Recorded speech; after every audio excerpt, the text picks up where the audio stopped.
Hi friends, welcome to all. இன்றைக்கி நான் உங்ககிட்ட ஷேர் பண்ணிக்க போகிறது ப்ரோட்டீனோட இம்பார்ட்டன்ஸ் பற்றி தான். நம்ம ஒரு வீடு கட்டும் போது எந்த அளவுக்கு அந்த ஃபவுண்டேஷன் ரொம்ப முக்கியமோ அதே மாதிரி நம்மளோட உடம்புக்கு ப்ரோட்டீன் அப்படின்றது ஒரு மிகப்பெரிய ஒரு ஃபவுண்டேஷனாக சப்போர்ட் பண்ணி கொடுக்குது. நம்ம கார்போஹைட்ரேட்ஸ் ஃபேட் அப்படின்றது எந்த அளவுக்கு இம்பார்ட்டண்ட்டோ அதை விட ஒரு ஸ்டெப் இம்பார்ட்டன்ட் எது அப்படின்னு பார்த்தீங்கன்னா கண்டிப்பாக ப்ரோட்டீன் தான்.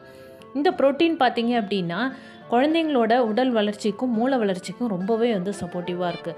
இப்போ இந்த ப்ரோட்டீன் குழந்தைங்களுக்கு டிஃபிஷியன்ஸாக இருந்தது அப்படின்னா என்ன நடக்கும் அப்படின்னு பார்த்தீங்கன்னா குழந்தைங்களோட வளர்ச்சியில் பெரிய லெவல் நம்ம பார்க்க முடியாது. அதே மாதிரி பார்த்தீங்க அப்படின்னா குழந்தைங்க வெயிட் ப்ராப்பரான வெயிட் இருக்காது. ஸோ இதை தாண்டி நம்ம ப்ரோட்டீன் நம்மளை உடம்புல வேறு சில வேலைகள் எல்லாம் செய்யும் இல்லையா, அது என்னெல்லாம் செய்யுது அப்படின்னு பார்க்குறோம் அப்படின்னா முதல் வேலையாக பார்த்தீங்க அப்படின்னா ஹீமோக்ளோபின், நம்மளோட ஹீமோக்ளோபினை இன்க்ரீஸ் பண்ணி கொடுக்கறதுக்கு ப்ரோட்டீன் கண்டிப்பாக தேவை. அடுத்தது பார்த்திங்கன்னா புண்ணு, நமக்கு சில பேருக்கு அடிபட்டுச்சு அப்படின்னா அந்த புண்ணு சீக்கிரம் ஆறாது. அது காரணம் என்னன்னு பார்த்தீங்கன்னா ப்ரோட்டீன் நம்ம உடம்புல கம்மியாக இருக்கிறது தான். அடுத்தது நம்மளோட மசிலை ஹெல்த்தியாக ஸ்ட்ரென்தனிங்காக வச்சு கொடுக்கறதுக்கு சப்போர்ட் பண்ணுது. அடுத்தது பார்த்திங்கன்னா நம்மளோட உடம்புல எதிர்ப்பு சக்தியை உற்பத்தி பண்ணி கொடுக்கறதுக்கு சப்போர்ட் பண்ணி கொடுக்குது.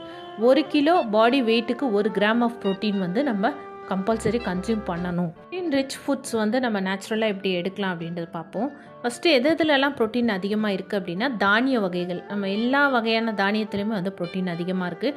அடுத்தது பார்த்திங்க அப்படின்னா பருப்பு அப்படின்னும் போது பருப்பு வகைகள் ப்ளஸ் முளைக்கட்டின பயிர். எதுக்கு முளைக்கட்டின பயிர் அப்படின்னு பார்த்தீங்கன்னா அதில் நமக்கு ப்ரோட்டீனும் அதிகமாக கிடைக்கும், அதே சமயம் நியூட்ரியண்ட்டும் அதிகமாக கிடைக்கும்.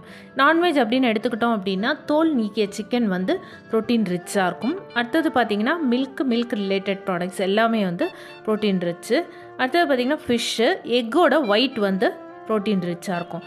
நட்ஸில் பார்த்திங்க அப்படின்னா சியா சீட்ஸ், அப்புறம் ஆல்மோண்ட், இந்த மாதிரி நிறையா சப்போர்ட் பண்ணி கொடுக்கும்.